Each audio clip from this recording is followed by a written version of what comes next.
Good evening to all of you. Welcome to Coachup IAS learning platform.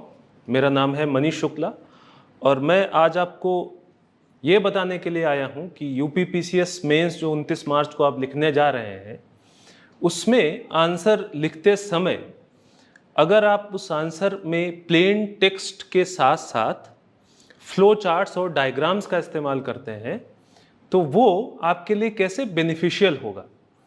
तो हमारे ही एक mains answer writing program का एक student है जिनकी कॉपी मैं आज आपको दिखाऊंगा और उसके थ्रू मैं आपको समझाने की कोशिश करूंगा कि कैसे जब आप डायग्राम्स, फ्लो चार्ट्स, मैप्स का इस्तेमाल करते हैं तो आपको क्या बेनिफिट्स मिलते हैं।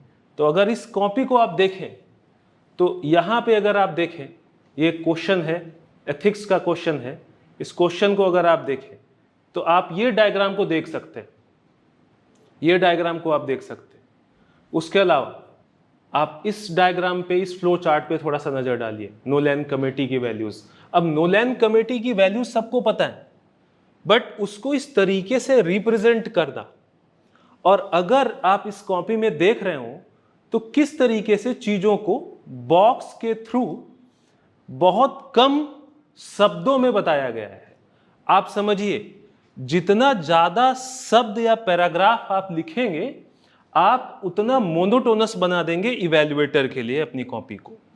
आप जितना फ्लो चार्ट्स, डायग्राम्स और ब्लॉक्स का इस्तेमाल करेंगे और कीवर्ड्स के थ्रू अपने आंसर को प्रेजेंट करने की कोशिश करेंगे, उतना जो इवैल्यूएटर है वो जो एक दिन में कई कॉपियां चेक कर रहा है उसकी मोनोटोनी टूटती है। ठीक है, तो आपकी कॉपी इस तरीके से बाकी कॉपी के ऊपर बेहतर आपको मार्क्स मिलते हैं।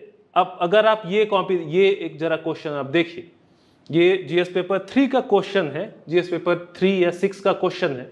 अगर आप इस क्वेश्चन को देखिए, ये डेटा, अगर आप इस डेटा को देखेंगे तो इस डेटा को प्लेन टेक्स्ट में भी लाइन वाइज भी लिखा जा सकता था, लेकिन ये जो इंक्रीमेंट है 2.5 का, इसको इस तरीके से दिखाया गया। तो इससे क्या होगा, ये डेटा इवैल्यूएटर की विजुअल मेमोरी में बेहतर आपको मार्क्स दिलाएगा, क्योंकि उसकी मेमोरी जो आपको मार्क्स देते टाइम, क्योंकि आपने उसको विजुअलाइज करवाया है ये चीज, तो आप समझिए कि आपको बेहतर मार्क्स अवॉर्ड होते हैं। आगे आप देखिए, जब आप फ्लो चार्ट्स और ब्लॉक्स का इस्तेमाल करते हैं तो आप एनालिटिकल हो जाते हैं। मतलब बीटिंग अराउंड द बुश आप नहीं कर रहे होते हैं कि आप लैंग्वेज के थ्रू, पैराग्राफ के थ्रू बहुत कुछ लिख रहे हैं उसमें, ठीक है, और 5 लाइन में केवल 2 लाइन ऐसी हैं जो क्वेश्चन को एड्रेस कर रही होती हैं।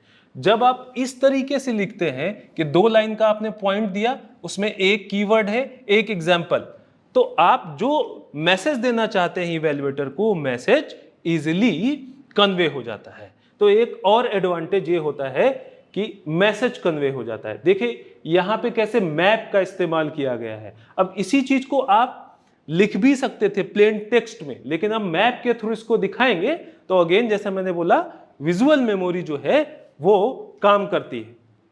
ब्लॉक्स का इस्तेमाल आप देख सकते हैं। आप देखिए किस तरीके से यहां पे फ्लो चार्ट का इस्तेमाल किया गया है। फ्लो चार्ट का इस्तेमाल कई बार आपको जिन भी लोगों को 20 क्वेश्चन कंप्लीट करने में दिक्कत होती है, जिनको ज्यादा समय लगता है, उनके समय को भी ये रिड्यूस करता है, आपके स्पेस को भी कवर करता है और आपके समय को भी ये रिड्यूस करता है। 20 क्वेश्चन आसानी से लिख पाएंगे अगर आप फ्लो चार्ट्स और डायग्राम्स का इस्तेमाल करेंगे। तो मेरा आपसे यही अनुरोध है कि आप आंसर लिखते समय अपने जो कॉपीज हैं उसमें आप जितने ज्यादा से ज्यादा हो सके फ्लो चार्ट्स, डायग्राम्स और मैप्स का इस्तेमाल करें। इससे आप 20 क्वेश्चन करने के साथ साथ इवैल्यूएटर के ऊपर एक अच्छा इंप्रेशन दे पाएंगे और जिससे आपके मार्क्स बेहतर हो सकेंगे। Thank you.